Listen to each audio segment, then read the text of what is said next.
এবং দৈর্ঘ্য এল, চিহ্নগুলো ব্র্যাকেটের মধ্যে, এল অপরিবর্তিত থাকলে একটি পরিবাহীর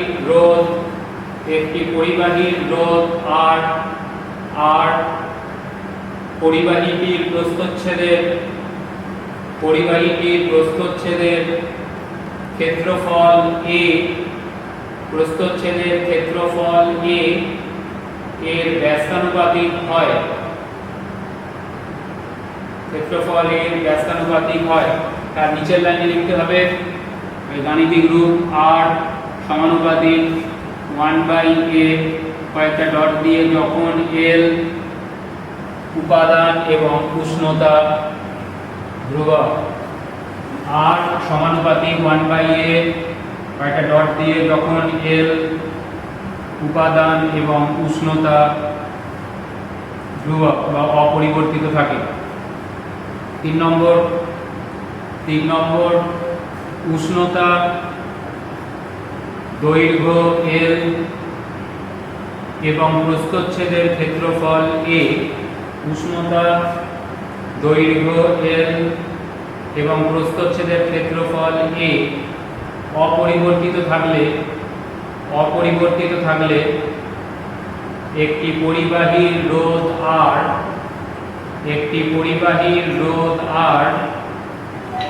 পরিবাহীটির উপাদানের উপর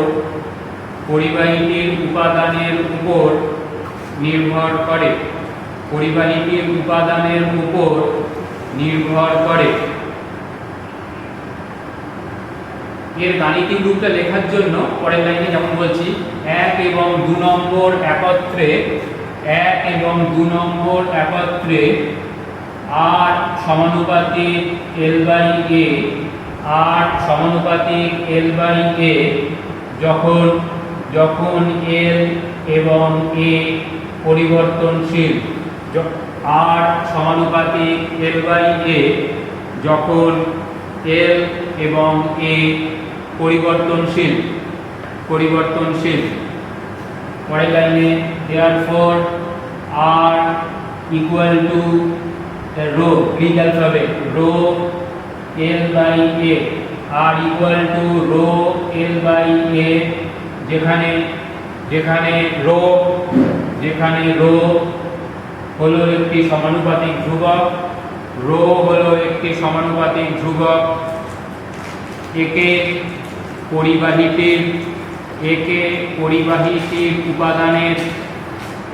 পরিবাহীটির উপাদানের আপেক্ষিক রোধ বা রোধাঙ্ক বলে। হলো 4 নম্বর পয়েন্ট,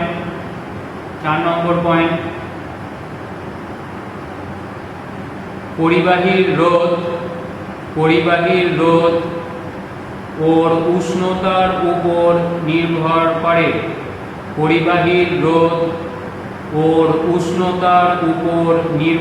করে। দাঁড়িয়ে ধাতুর উষ্ণতা বাড়ালে রোধ বাড়ে। উষ্ণতা বাড়ালে কেন রোধ বাড়ে? কি বলেছিলাম যে ইলেকট্রনের প্রবাহ হয়, আর পরিবাহীর মধ্যে যে কণাগুলো রয়েছে, বোর্ডের দিকে তাকাও সবাই, পরিবাহীর মধ্যে যে কণাগুলো রয়েছে সেই কণাগুলো সর্বসময় কাঁপছে, তার ফলে ইলেকট্রনের প্রবাহ বাধাপ্রাপ্ত হচ্ছে। যদি পরিবাহীর উষ্ণতা বাড়ে তাহলে এই কম্পন আরো বেশি করে হবে, তার ফলে কি হবে? তার ফলে ইলেকট্রনের প্রবাহ আরো বেশি বাধাপ্রাপ্ত হবে। তাহলে উষ্ণতা বাড়ালে কণাগুলোর কম্পন আরো বেশি হবে, ইলেকট্রনের প্রবাহ বাধাপ্রাপ্ত হবে, তাই জন্য রোধ বাড়বে। তাই জন্য ওই পয়েন্টটা হলো যে পরিবাহীর রোধ ও উষ্ণতার উপর নির্ভর করে। ধাতুর উষ্ণতা বাড়লে রোধ বাড়ে, এটা লিখেছো। একই সঙ্গে দাঁড়িয়ে দিয়ে লিখবে অর্ধ পরিবাহী যেমন জার্মেনিয়াম, সিলিকন এবং তড়িৎ বিশ্লেষ্য পদার্থের উষ্ণতা বাড়ালে রোধ কমে। তড়িৎ বিশ্লেষ্য পদার্থের উষ্ণতা বাড়ালে রোধ কমে। এটার কারণ কি? অর্ধপরিবাহী জার্মেনিয়াম সিলিকন উষ্ণতা বাড়ালে মুক্ত ইলেকট্রনের সংখ্যা বৃদ্ধি পায়, তাই জন্য রোধ কমে। দাঁড়িয়ে একই সঙ্গে ইনভার কমা ম্যাঙ্গানিন কনস্ট্যান্টান প্রভৃতির রোধ, ইনভার কমা ম্যাঙ্গানিন কমা কনস্ট্যান্টান প্রভৃতির রোধ উষ্ণতার পরিবর্তনে অপরিবর্তিত থাকে।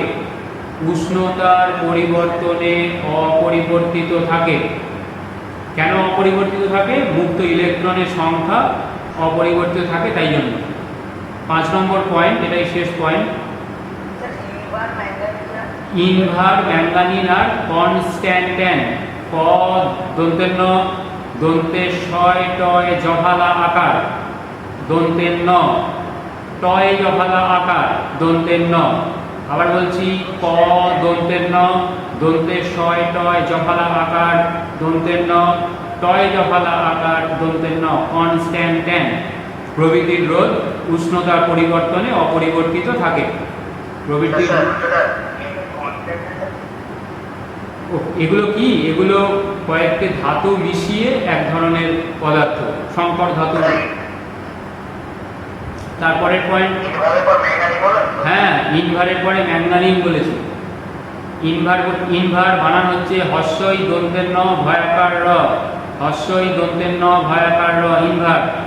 ম্যাঙ্গানিন বানান ময় জফালা আকার, উময় গয় আকার, দন্তের নয় হস্যই দন্তের ন, ময় জফালা আকার, উময় গয় আকার, দন্তের নয় হস্যই দন্তের ন, ম্যাঙ্গানিন। কনস্ট্যান্টানের বানান বলেছি। প্রভৃতির রোধ উষ্ণতার পরিবর্তনে অপরিবর্তিত থাকে। তাড়াতাড়ি লেখো। তারপরে লাস্ট পয়েন্ট, যেটা আলো, চৌম্বক ক্ষেত্র এবং চাপ একসঙ্গে। সেলেনিয়াম ধাতুর ওপর পড়া আলোর তীব্রতা বাড়লে, সেলেনিয়াম ধাতুর ওপর পড়া আলোর তীব্রতা বাড়লে রোধ কমে। সেলেনিয়াম, দন্তের স একার, লয় একার, দন্তের নয় হস্যই, উন্তুস্তয়াকার ম, দন্তের স একার, লয় একার, দন্তের নয় হস্যই, উন্তুস্তয়াকার ম। সেলেনিয়াম ধাতুর ওপর পড়া আলোর তীব্রতা বাড়লে রোধ কমে। দাঁড়িয়ে দিয়ে একই সঙ্গে বিসমাথ, বয়হস্যই দন্তের স ময়াকার থ, বয়হস্যই দন্তের স ময়াকার থ, বিসমাথ এর রোধ চৌম্বক ক্ষেত্রের প্রাবল্য বাড়ার সঙ্গে বাড়ে। বিসমাথের রোধ চৌম্বক ক্ষেত্রের প্রাবল্য বাড়ার সঙ্গে বাড়ে। দাঁড়িয়ে দিয়ে একই সঙ্গে কার্বন চূর্ণের রোধ চাপ প্রয়োগের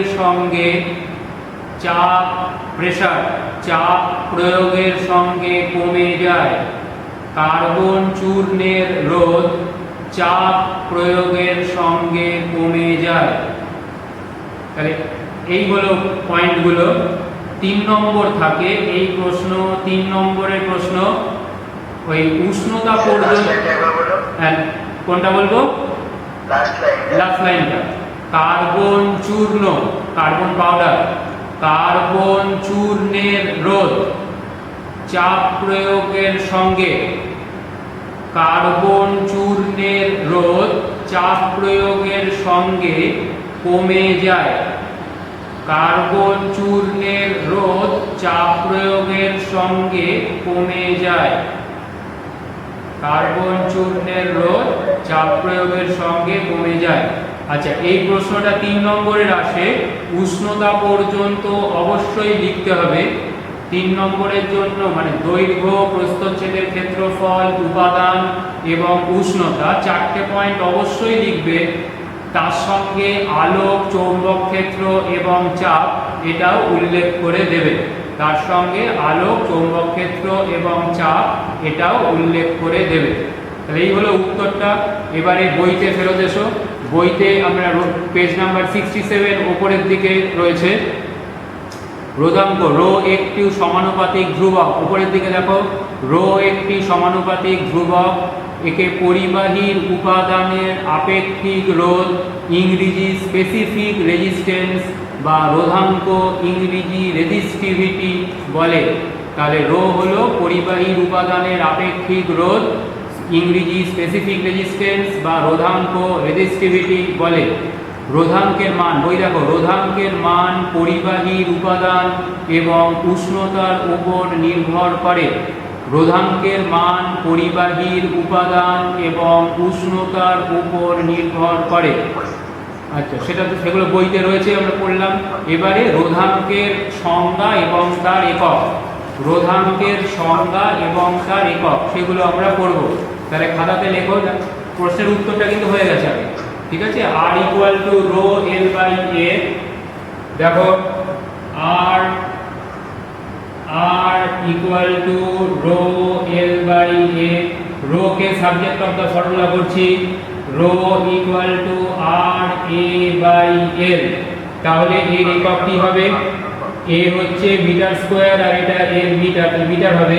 তাহলে ওম মিটার, ওম মিটার। আমার চিহ্ন কিরকম? এই ওম মিটার। তাহলে এসআই একক কি দেখা যাচ্ছে না? দেখা যাচ্ছে না? সনদা বলছে দেখা যাচ্ছে না, কি আলোর কোনো ইয়ে নাকি? নিচে তো বেশি নিচে গেলে দেখা যায় না, এইখানটা আমি লিখছি।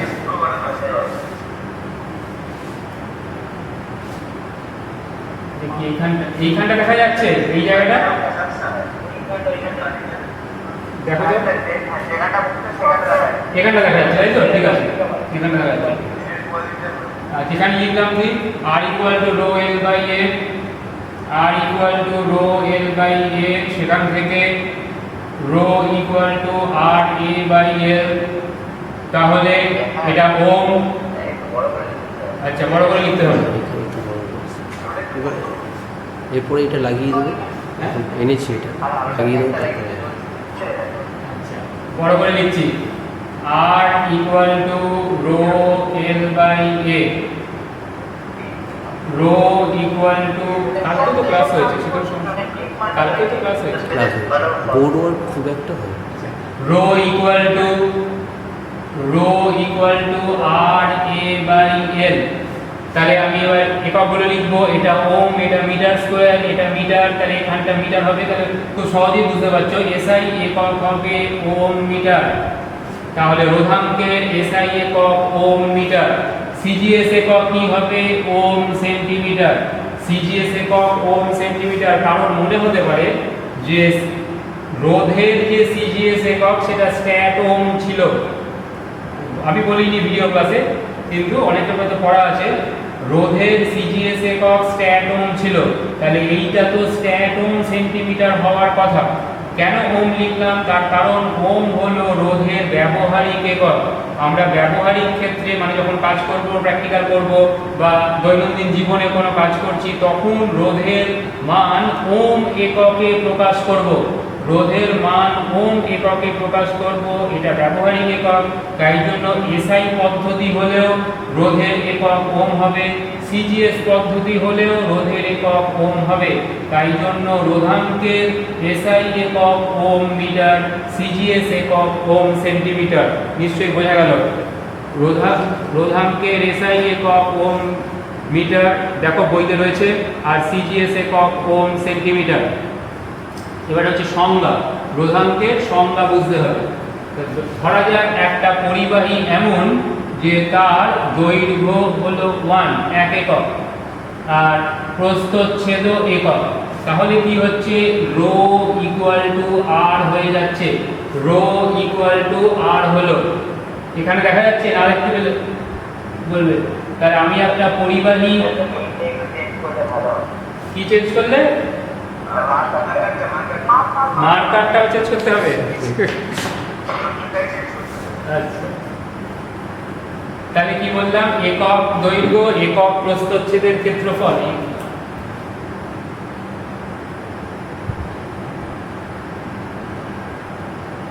তাহলে আমার পরিবাহীর দৈর্ঘ্য হলো, এবার ঠিক আছে, পরিবাহীর দৈর্ঘ্য হলো একক, প্রস্থচ্ছেদের ক্ষেত্রফল হলো একক।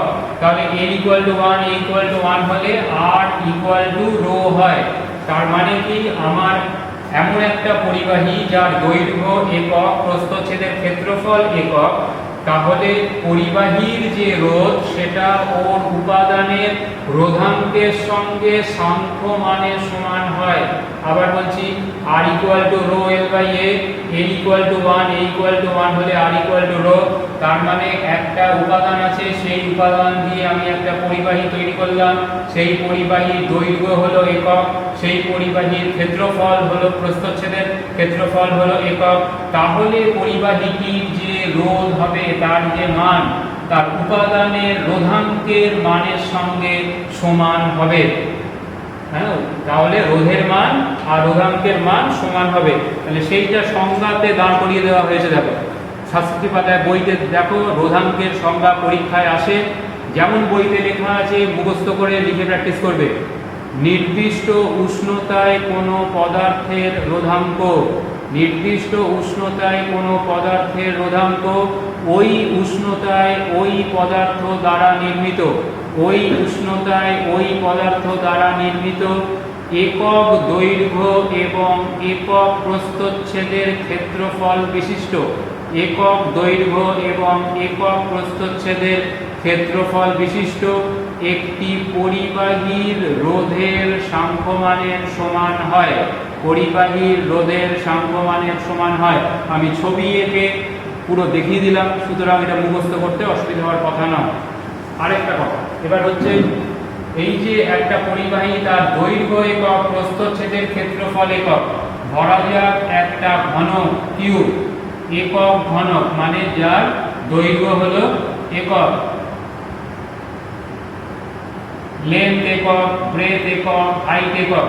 তার বিপরীত পৃষ্ঠ, তার বিপরীত পৃষ্ঠের মধ্যে রোধ, এটা হলো তাহলে এমন একটা পরিবাহী যার দৈর্ঘ্য একক, যার প্রস্থচ্ছেদের ক্ষেত্রফল একক। তাহলে এই দুটি বিপরীত পৃষ্ঠের মধ্যে যে রোধ, সেটা হবে এই রোধাঙ্কের সঙ্গে সমান। তাহলে একক ঘনক দিয়ে এই পরিবাহীটির কথা ভাবা যেতে পারে। তাহলে সংজ্ঞাটা দেখো, ঘনকের অথবা নির্দিষ্ট উষ্ণতায় কোনো পদার্থের রোধাঙ্ক, অথবা নির্দিষ্ট উষ্ণতায় কোনো পদার্থের রোধাঙ্ক ওই উষ্ণতায় ওই পদার্থ দ্বারা নির্মিত একক ঘনকের দুটি বিপরীত পৃষ্ঠের মধ্যবর্তী রোধের সাংখ্যমানের সমান হয়। অর্থাৎ নির্দিষ্ট উষ্ণতায় কোনো পদার্থের রোধাঙ্ক ওই উষ্ণতায় ওই পদার্থ দ্বারা নির্মিত একক ঘনকের দুটি বিপরীত পৃষ্ঠের মধ্যবর্তী রোধের সাংখ্যমানের সমান হয়। তাহলে এটা মুখস্থ করে লিখতে হবে। এবার তোমাদের মনে প্রশ্ন হবে যে পরীক্ষায় কোন সংজ্ঞাটা লিখব। যদি পারো দুটো লিখবে, যদি একটা লিখতে চাও তাহলে ঘনক দিয়ে যে সংজ্ঞাটা সেটা লিখবে। যদি একটা সংজ্ঞা লিখতে চাও তাহলে ঘনক দিয়ে যে সংজ্ঞাটা রয়েছে, একক ঘনক দিয়ে যে সংজ্ঞাটা, সেইটা লিখবে। নিশ্চয়ই বোঝা গেছে। তারপরে দেখো, ওই ইনভার্টেড কমার মধ্যে রয়েছে 18 ডিগ্রি সেলসিয়াস উষ্ণতায় তামার রোধাঙ্ক 1.78 ইন্টু 10⁻⁻6 ওহম সেন্টিমিটার। এর অর্থ কি বলে প্রশ্ন হবে। একদম লিখে দেওয়া আছে, এর অর্থ হলো 18 ডিগ্রি সেলসিয়াস উষ্ণতায় 1 সেন্টিমিটার বাহু বিশিষ্ট একটি তামার ঘনকের দুটি বিপরীত পৃষ্ঠের মধ্যবর্তী রোধ 1.78 ইন্টু 10⁻⁻6 ওহম। এতক্ষণ যে সংজ্ঞা পড়লাম, যে ছবি বোর্ডে আঁকা রয়েছে, সেটা উদাহরণ দিয়ে বলা আছে। সুতরাং নিশ্চয়ই বুঝতে পারলে। তারপর দেখো, কোনো পদার্থের রোধাঙ্কের মান বেশি হলে ওই পদার্থ দিয়ে তৈরি কোনো পরিবাহীর রোধের মান বেশি হবে। সে তো বটেই, একটা উপাদান তুমি নিয়েছো যার রোধাঙ্ক বেশি, তাহলে সেই উপাদান দিয়ে একটা পরিবাহী তৈরি হলো, তার রোধ কত হবে না? ফর্মুলা কি? R = ρl/a। তাহলে আমার যদি একটা উপাদান এমন থাকে যে তার রোধাঙ্ক বেশি, তাহলে সেই উপাদান দিয়ে তৈরি যে পরিবাহীটা, তার সেই পরিবাহীর রোধ তো বেশি হবে, সেই পরিবাহীর রোধ বেশি হবে। বইতে দেখো, রূপার রোধাঙ্ক সবচেয়ে কম, রূপোর রোধাঙ্ক সবচেয়ে কম, তাহলে রূপো তড়িৎ পরিবহন করতে পারে বেশি করে, তড়িৎ পরিবহন করতে পারে বেশি করে।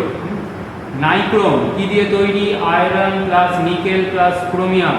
নাইক্রোম কি দিয়ে তৈরি? Iron plus nickel plus chromium. এর রোধাঙ্ক অনেক বেশি, এর রোধাঙ্ক অনেক বেশি, তাহলে নাইক্রোম দিয়ে তৈরি কোনো পরিবাহী তার রোধ বেশি হবে, নাইক্রোম দিয়ে তৈরি কোনো পরিবাহী তার রোধ বেশি হবে। তারপর লেখা রয়েছে রোধাঙ্ক কম হলে তার তড়িৎ পরিবহন ক্ষমতা বেশি হয়, সেটা বলেছি। রূপোর তড়িৎ পরিবহন ক্ষমতা অনেক বেশি, সেটাও বলেছি।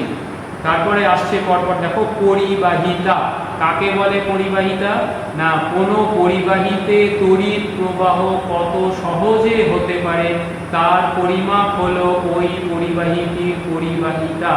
কোনো পরিবাহীতে তড়িৎ প্রবাহ কত সহজে হতে পারে তার পরিমাপ হলো ওই পরিবাহীটির পরিবাহিতা।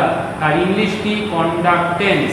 এবারে তার গাণিতিক রূপ, একটা পরিবাহীর রোধ হলো R, তাহলে পরিবাহিতা K = 1/R হবে। তাহলে দেখো, একটা পরিবাহীর রোধ হলো R, পরিবাহীর রোধ R, তাহলে তার যে পরিবাহিতা K হলো 1/R। পরিবাহিতার একক, পরিবাহিতার একক কি হবে না? পরিবাহিতার একক কি? 1/ওহম, 1/R তো, তাহলে 1/ওহম, OHM, এটাকে লেখা হয় মো, MHO, বাংলায় ময়কার রয়েছে মো, তার চিহ্ন কি? উল্টো ওমেগা, উল্টো ওমেগা। তাহলে এই হলো মো। তার আরো একটা নাম আছে সিমেন্স, এস উপরে লিখলাম যদি দেখতে না পাও, এই মো এর চিহ্ন দিলাম পরিবাহিতার একক, অথবা সিমেন্স এস, সিমেন্স এস। দেখো বইতে রয়েছে পরিবাহীদের একক মো বা সিমেন্স এস। এবার কি? পরিবাহিতাঙ্ক, পদার্থের রোধাঙ্কের অনন্যক রাশিকে বলে পরিবাহিতাঙ্ক, পদার্থের রোধাঙ্কের অনন্যক রাশিকে বলে পরিবাহিতাঙ্ক। ইংলিশ হলো কন্ডাক্টিভিটি বা আপেক্ষিক পরিবাহিতা। তাহলে রো যদি রোধাঙ্ক হয়, রো যদি রোধাঙ্ক হয়, তাহলে 1/ρ পরিবাহিতাঙ্ক হবে। রো যদি রোধাঙ্ক হয়, তাহলে 1/ρ পরিবাহিতাঙ্ক হবে। সেটা সিগমা দিয়ে চিহ্নিত করা হয়, সিগমা = 1/ρ। সিগমা হলো পরিবাহিতাঙ্ক। তাহলে আমরা যেটা ফর্মুলা জানি যে R = ρl/a, রেসিপ্রোকাল করে নিচ্ছি, 1/R = a/ρl। 1/R হলো পরিবাহিতা K, = 1/ρ হলো সিগমা পরিবাহিতাঙ্ক a/l। তাই আরেকটা রিলেশন পাওয়া গেল, K = sigma a/l, K = sigma a/l। বইতে দেওয়া রয়েছে K = সিগমা a/l। কিভাবে এলো সেটা বুঝতে পারলে। এবারে সিগমার যে সংজ্ঞা আসবে, একটা তো বলা হয়েছে রোধাঙ্কের অনন্যক হলো পরিবাহিতাঙ্ক, রোধাঙ্কের অনন্যক হচ্ছে পরিবাহিতাঙ্ক। সেটাও যেমন হয়, যদি এমন একটা পরিবাহী হয় যার দৈর্ঘ্য হলো একক, প্রস্থচ্ছেদের ক্ষেত্রফল হলো একক, সেই পরিবাহীর পরিবাহিতা K = পরিবাহিতাঙ্ক সিগমা হয়। তাহলে কি হলো? একটা পরিবাহী যার দৈর্ঘ্য একক, প্রস্থচ্ছেদের ক্ষেত্রফল একক, তাহলে তার পরিবাহিতাকে ইকুয়াল টু সিগমা হয়। তাহলে উপাদানের পরিবাহিতাঙ্ক ওই পরিবাহীর পরিবাহিতার সঙ্গে সাম্য মানে সমান যখন পরিবাহীর দৈর্ঘ্য একক এবং প্রস্থচ্ছেদের ক্ষেত্রফল একক। এটা সংজ্ঞায় দাঁড় করানো হচ্ছে। বই দেখো সবাই।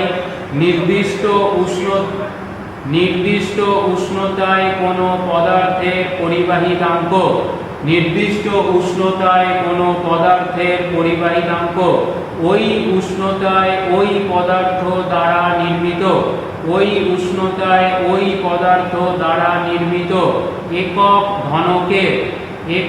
ঘনকের দুটি বিপরীত পৃষ্ঠের মধ্যবর্তী পরিবাহিতার সঙ্গে সাংখ্য মানে সমান হয়। পরিবাহিতার সঙ্গে সাংখ্য মানে সমান হয়। তাহলে পরিবাহিতাঙ্ক আর পরিবাহিতা সাংখ্য মানে সমান, এটাকে বুঝিয়ে দিয়েছি। আর একক দৈর্ঘ্য একক ক্ষেত্রফল হলে একক ঘনকের ব্যাপারটাও আগে ছবি এঁকে দেখিয়েছি যে পরিবাহীর দৈর্ঘ্য একক এবং প্রস্থচ্ছেদের ক্ষেত্রফল একক। সেটার উদাহরণ কিরকম হবে না, একটা একক ঘনকের দুটি বিপরীত পৃষ্ঠ। তাহলে এখানে কি ওই একক ঘনকের দুটি বিপরীত পৃষ্ঠের পরিবাহিতা এবং ওই পরিবাহীর উপাদানের পরিবাহিতাঙ্ক সাংখ্য মানে সমান হয়। তাহলে সংজ্ঞাটা, নির্দিষ্ট উষ্ণতায় কোনো পদার্থের পরিবাহিতাঙ্ক ওই উষ্ণতায় ওই পদার্থ দ্বারা নির্মিত একক ঘনকের দুই বিপরীত পৃষ্ঠের মধ্যবর্তী পরিবাহিতার সঙ্গে সাংখ্য মানে সমান হয়। পরিবাহিতাঙ্কের একক, এই যে sigma equal to 1/ρ, sigma equal to 1/ρ। Rho এর একক কি না, রো এর একক হচ্ছে ওম মিটার, রো এর একক হচ্ছে ওম মিটার। তাহলে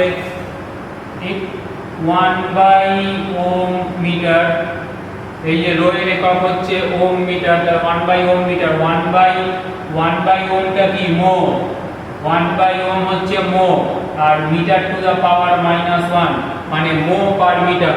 তাহলে পরিবাহিতাঙ্ক তার একক হলো মো পার মিটার, পরিবাহিতাঙ্ক তার একক হলো মো পার মিটার। মোটাকে সিমেন্স বলে, তাহলে siemens metre to the power -1 সেটাও হয়, তাই তো। দেখো বইতে দেখো পরিবাহিতাঙ্কের একক হলো ওম মিটার টু দা পাওয়ার -1, তাহলে মো পার মিটার চিহ্ন দেওয়া রয়েছে, mho metre to the power -1 mho per metre. আর কি, সিমেন্স পার মিটার। বোঝা গেল। এবারে হচ্ছে তড়িৎ পরিবাহী এবং অন্তরক পদার্থ। আচ্ছা, তড়িৎ পরিবাহী কাকে বলে? যে পদার্থের মধ্যে দিয়ে সহজে তড়িৎ চলাচল করতে পারে তাকে তড়িৎ পরিবাহী বলে। উদাহরণ, ধাতু যেমন রূপ, তামা, সোনা। অধাতু যেমন গ্রাফাইট, গ্যাস কার্বন। সংকর ধাতু যেমন কাঁসা, ব্রোঞ্জ ইত্যাদি। আচ্ছা, এরা তড়িৎ সুপরিবাহী বা তড়িৎ পরিবাহী কেন না, এদের মধ্যে মুক্ত ইলেকট্রনের সংখ্যা বেশি।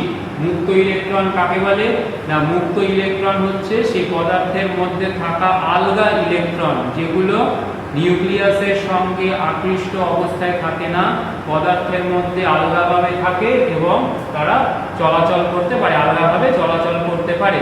তাহলে এই রূপ, তামা